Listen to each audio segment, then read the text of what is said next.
So, completing my review of Mary's rest place and the Pentecostal site, which tradition maintains it happened right here behind me, we've completed the review of all the holy Christian sites in and around Mount Zion.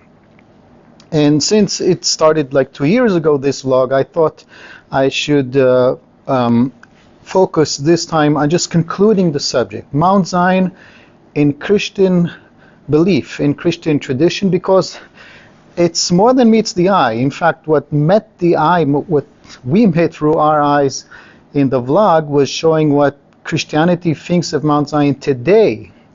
But it wasn't always this way, and it's actually an interesting development by itself. So I want to conclude the subject, including an historical review.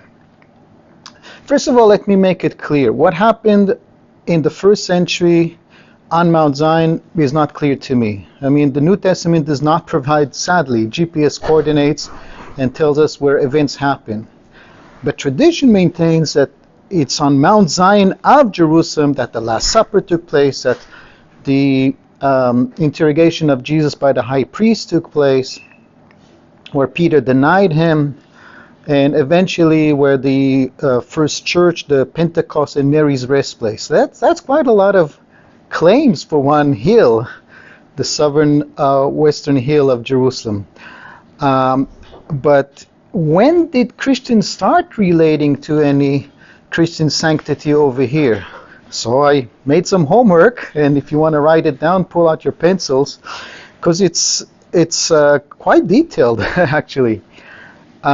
It starts in the 4th century when pilgrims like the Pilgrim of Bordeaux and historians like Eusebius record that they tell where Mount Zion is, but they relate more to memories of Jewish presence. Like they tell us that there was still one synagogue visible on Mount Zion. No Christian connotation yet.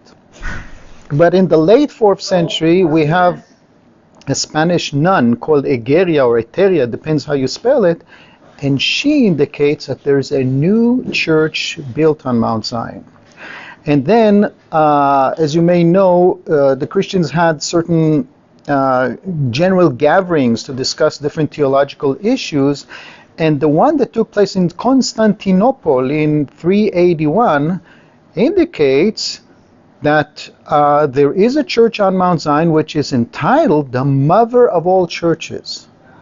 The head, the mother, the essence of all churches, giving us a hint that perhaps Mount Zion is the place of the early Christian community where they would gather. And later sources tell us that it has a name, that church. It's called Hagia Zion. But only about 200 years later, we hear again of a pilgrim coming to Jerusalem and recording something he sees in Jerusalem. His name is Theodosius. And by the way, this is a fascinating topic. Between the 4th and the 7th and even into the 8th century, several Christian pilgrims traveled in the Holy Land, wrote a diary, and it's preserved. Okay, the Bordeaux pilgrim, we don't know his name, Theodosius, Egeria, the pilgrim from Piacenza, they all wrote detailed diaries, and from them we gather these little pieces of information which are quite interesting. So Theodosius tells us that not only is there a church there called Hagia Zion, but it's also the home of Mark the Evangelist. The fascinating detailed account comes from a pilgrim that comes about 60 years later from a city in Italy called Piacenza.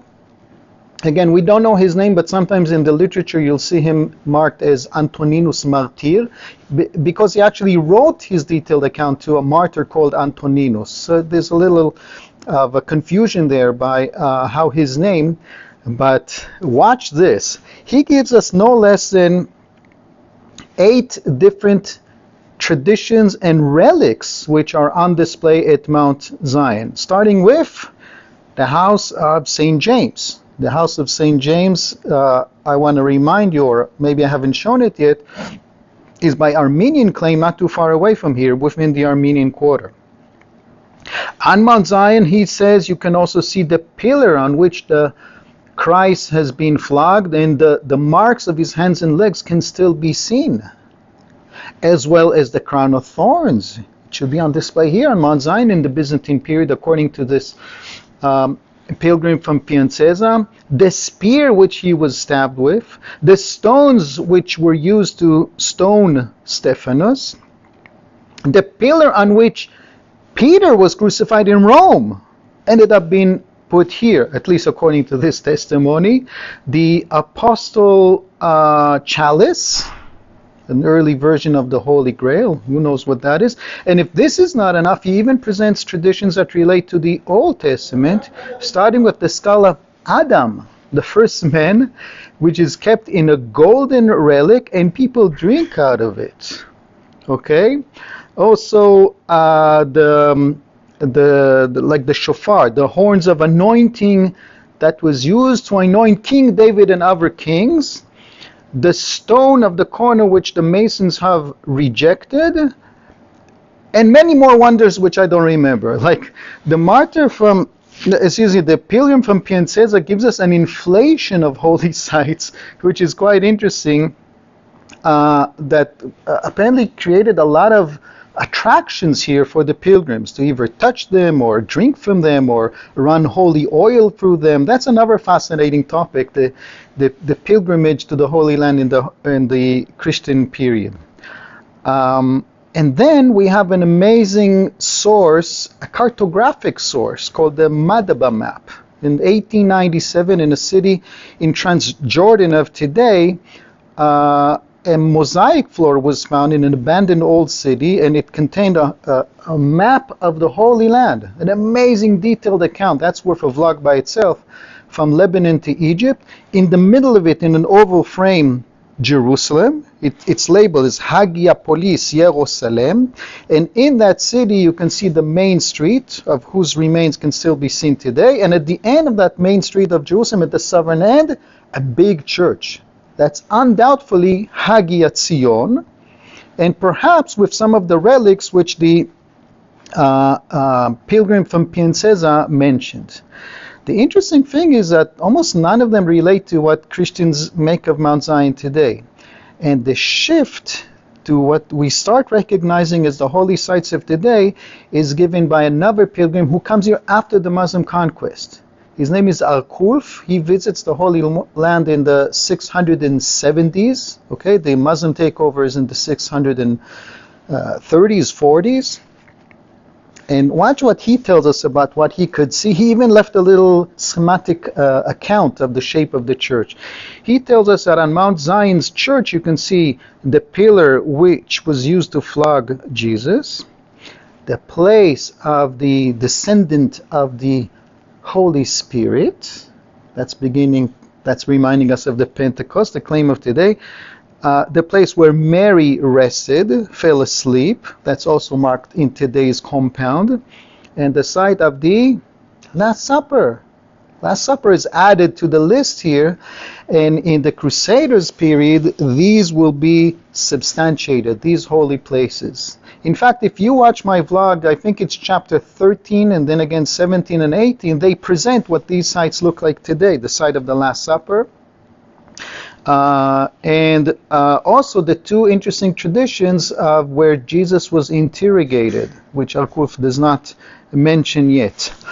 But the Crusaders also make a big church here on Mount Zion, which they called not Hagia Zion, but the Church of St. Peter.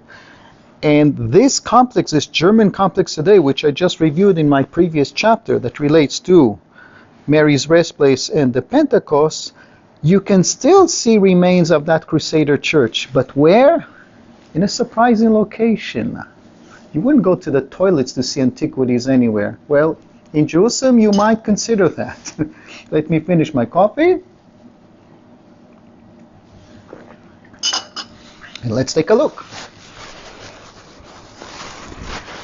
Okay, I'm switching to the opposite side now. And you might be familiar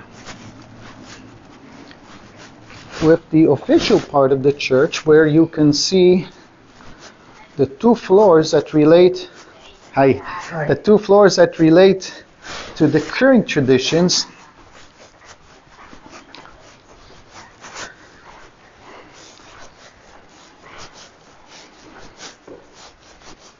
Not disturbing anyone? Good. Okay, the first floor here relates to the Pentecost. I've reviewed that. And if we go downstairs, it's the alleged rest place of Mary. But this is all modern or semi-modern, early 20th century, just renovated, by the way. However, if you ever come and visit here, consider going, well, to get a good coffee and to get maybe some, what happened?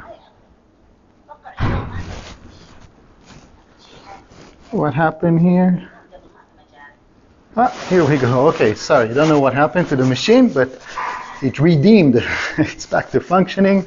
As I said, you can get a coffee. There's a nice souvenir shop, which isn't open right now, but it will eventually. It's downstairs. You see the sign here for the toilets? It's downstairs where, believe it or not, you can see... Hi. Oh, I didn't know you can pass here. Here we go. Here you can see remains from antiquity. These were uncovered and are still left visible to this day. They're not that impressive, I must say. It's just infrastructure of a building. But if we look at this, and we can understand what it's all about. This is a new sign that helps point to the important parts. Okay? We are looking at this part, which is all part of a big church from the time of the Crusaders, the St. Peter's Cathedral, or whatever they called it, which is probably built over the ruins of Hagia Tzion, which is these green walls. And then, notice how today remains of it can be seen here, but also here in what's today identified by Christian Catholic tradition as site of the Last Supper. Okay, and this interesting looking structure is the modern structure that connects to Mary's rest place and the Pentecost. So this is all very interesting insights that you gain out of a combined review through archaeology, historical sources, modern research, and traditions. That's Jerusalem, people. It's all combined. And I want to just go out here. I hope it won't be too windy. Very cold day. Just to point also to the Armenian claim. Here we go. Ooh, some pilgrims from Ethiopia. How nice.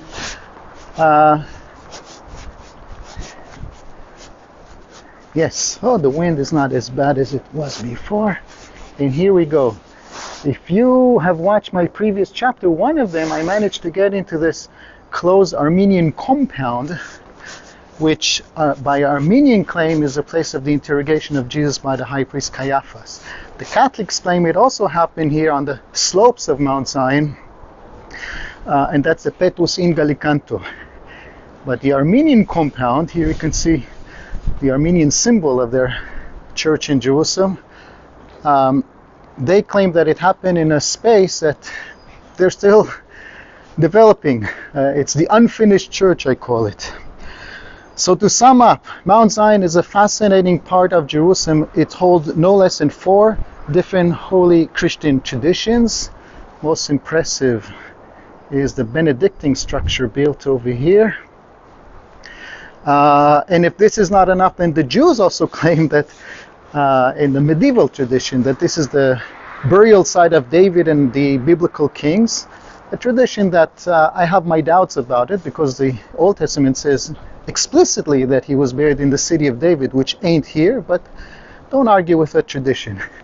And here's another reason to visit Jerusalem, and another reason to consider hiring a guide to appreciate all of these sites. And until tourism is resumed, I hope you've enjoyed this little concluding presentation. Now, I want to remind you, this is all being filmed when Israel is still engaged in war to eliminate the Hamas for nearly 4 months that I haven't had any income, any work from tourism. The state is very slow on giving any support. I would really appreciate if you could send a little donation, a little contribution, so I can continue my vlog.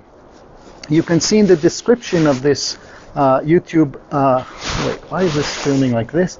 You can see in the description the link. It's very simple. Through PayPal, you can donate any sum you want. I've already seen some contributions, and I do thank you all for this. And stay tuned for the next chapter of Following Jesus in Jerusalem. Peace out.